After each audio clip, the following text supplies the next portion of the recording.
اعوذ باللہ من الشیطان الرجیم بسم اللہ الرحمن الرحیم۔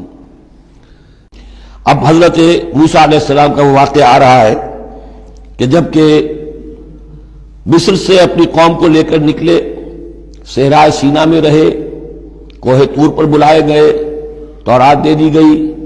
اب اس کے بعد انہیں حکم ہوا کہ فلسطین میں داخل ہو جاؤ، اور وہاں جو مشرک اور کافر قومیں آباد تھیں، فلسطی کہلاتے تھے، ان کو تم ان کے ساتھ جنگ کرو، انہیں وہاں سے نکالو، اور یہ تمہارے لیے ارض مقدس اللہ کی طرف سے موعود ہے، اس لیے کہ تمہارے ابراہیم، تمہارے جد امجد تھے، وہ یہی تھے، یہی حضرت اسحاق تھے، یہی سے پھر حضرت یعقوب کے زمانے میں حضرت یوسف علیہ السلام جب مصر چلے گئے تھے تو یہاں سے تمہاری منتقلی مصر ہوئی تھی۔ اب جو اپنا اصل گھر ہے جاؤ اسے حاصل کرو۔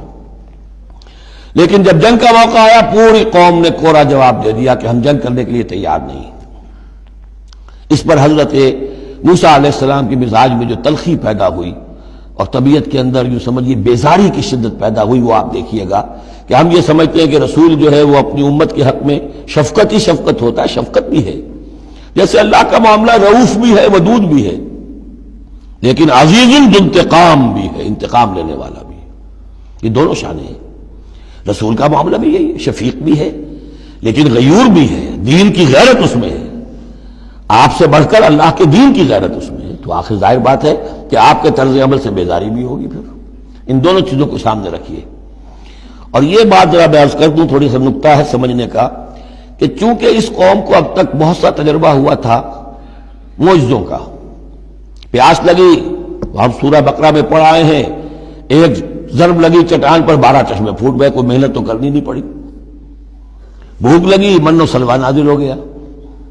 دھوپ لگی، سائبان جو ہے وہ ابر کا سائبان ساتھ ساتھ چل رہا ہے۔ سمندر راستے میں آیا، پھٹا، اس نے راستہ دے دیا۔ تو اس سے یہ بھی کہا جا سکتا ہے کہ اس لاڈ پیار کی وجہ سے بگڑ گئے تھے، اور یہی حکمت ہے کہ حضور کی پوری زندگی میں آپ کو اس طرح کا کوئی معجزہ نظر نہیں آتا۔ مسلمانوں، جو کرنا ہے اپنی جان دے کر، ایثار سے، قربانی سے، محنت سے، مشقت سے، بھوک جھیل کر، فاقے برداشت کر کے کرو۔ یہ بہت اہم نکتہ ہے، سمجھ لیجیے۔ یہ عادی ہو گئے تھے۔ وَإِذْ قَالَ مُوسَىٰ لِقَوْمِهِ يَا قَوْمِ اذْكُرُوا نِعْمَةَ اللَّهِ عَلَيْكُمْ إِذْ جَعَلَ فِيكُمْ أَنْبِيَاءَ وَجَعَلَكُمْ مُلُوكًا، اور یاد کرو جب کہ موسیٰ نے کہا اپنی قوم سے، میری قوم کے لوگوں، اور تورات سے معلوم ہوتا ہے، بک آف ایکسوڈس جو ہے 6 لاکھ کی نفری تھی ان کی جب یہ نکلے ہیں مصر سے۔ اب ان میں بوڑھے بھی، بچے بھی اور عورتیں بھی، ان کو نکال دیجئے تو کم سے کم 1 لاکھ تو ہوں گے کہ جو ایسے لوگ ہوں کہ جو جنگ کی صلاحیت رکھتے ہوں، اور نیچے جائیے برسبیل تنزل تو 50,000 تو ہوں گے، لیکن ان کا حال کیا ہوا وہ دیکھ لیجئے۔ یا قوم اذکروا نعمت اللہ علیکم، میری قوم کے لوگوں، اللہ کے اس انعام کا احساس کرو جو تم پر ہوا ہے۔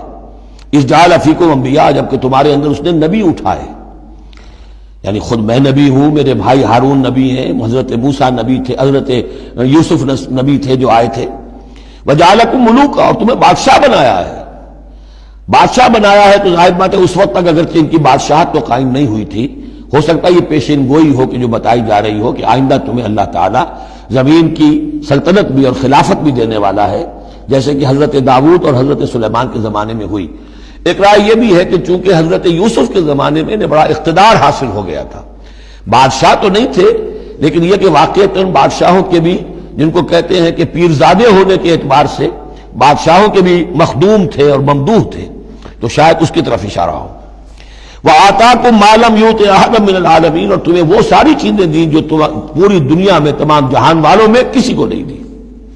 یا قوم ادخلوا الارض المقدسۃ التي كتب اللہ لكم، اے میری قوم کے لوگوں اب داخل ہو جاؤ اس ارض مقدس میں، اس فلسطین میں جو اللہ نے تمہارے لیے لکھ دی ہے، اللہ کا فیصلہ ہے، تمہیں ملے گی۔ ولا ترتدوا على ادباركم، اور اب اپنی پیٹھوں کے بل نہ واپس نہ پھرنا، فتنقلبوا خاسرین، اگر ایسا کرو گے تو خسارے میں رہو گے۔ قالوا یا موسیٰ ان فیہا قوما جبارین، انہوں نے کہا موسیٰ ہم فلسطین میں داخل ہو جائیں، اس میں تو بڑی جابر قوم ہے، بڑی طاقتور قوم ہے، قداور لوگ ہیں، لعیم ہیں، جسیم ہیں، ان فیہا قوما جبارین وانا لن ندخلها حتی یخرجوا منها، ہم اس زمین میں داخل نہیں ہوں گے، اپنے قدم نہیں بڑھائیں گے جب تک کہ وہ وہاں سے نکل نہ جائیں۔ وَإِن يَخْرُجُوا مِنْهَا فَإِنَّا دَاخِلُونَ، وہ نکل جائیں پھر ہم داخل ہو جائیں گے۔ قَالَ رَجُلَانِ مِنَ الَّذِينَ يَخَافُونَ، کہا دو اشخاص نے کہ جو خوف رکھتے تھے اللہ کا بھی، انعم اللہ علیہما، اللہ نے بھی ان پر انعام کیا تھا۔ یہ دو شاگرد تھے جو قریبی صحابی یا حواری تھے حضرت موسیٰ کے۔ یوشع ابن نون تو وہ ہے کہ جو پھر ان کے بعد جانشین بھی ہوئے، اور گمان غالب یہی ہے کہ وہ نبی بھی تھے، اور دوسرے تھے کالب بن یفنہ۔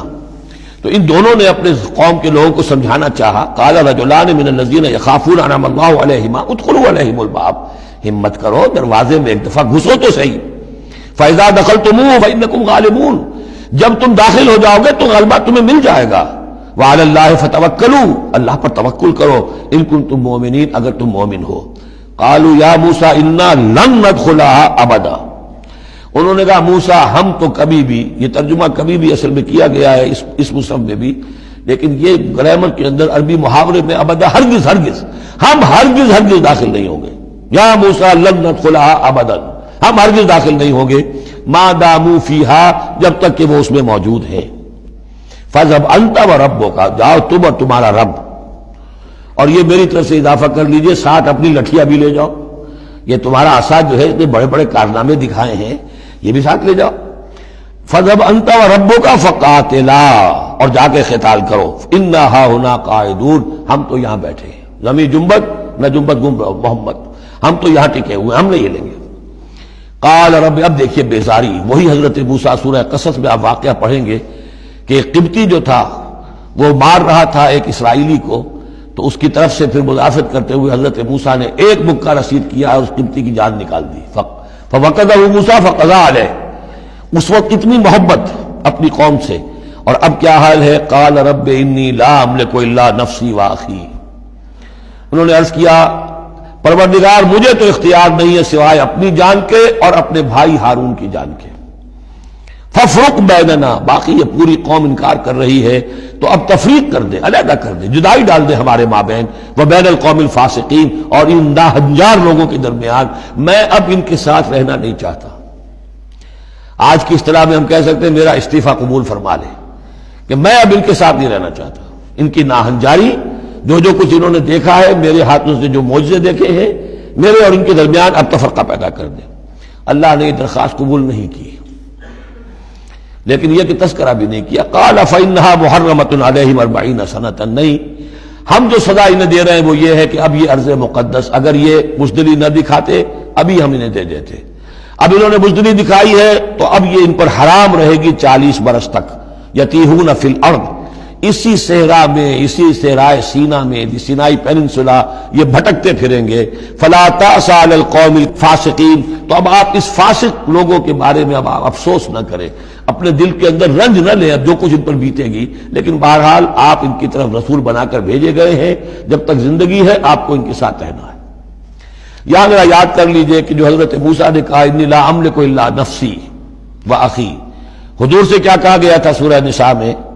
فقاتل فی سبیل اللہ لا تکلف الا نفسک وحرض المؤمنین، اے نبی آپ اللہ کی راہ میں قتال کیجئے، آپ پر ذمہ داری نہیں ہے سوائے اس کے کہ آپ کی اپنی جان ہے، اور آپ اہل ایمان کی جتنی تحریض، ترغیب، تشویق، جتنے ان کے ایمان کے جذبات کو اپیل کرنا ممکن ہے کیجئے، بس۔ صدق اللہ العظیم۔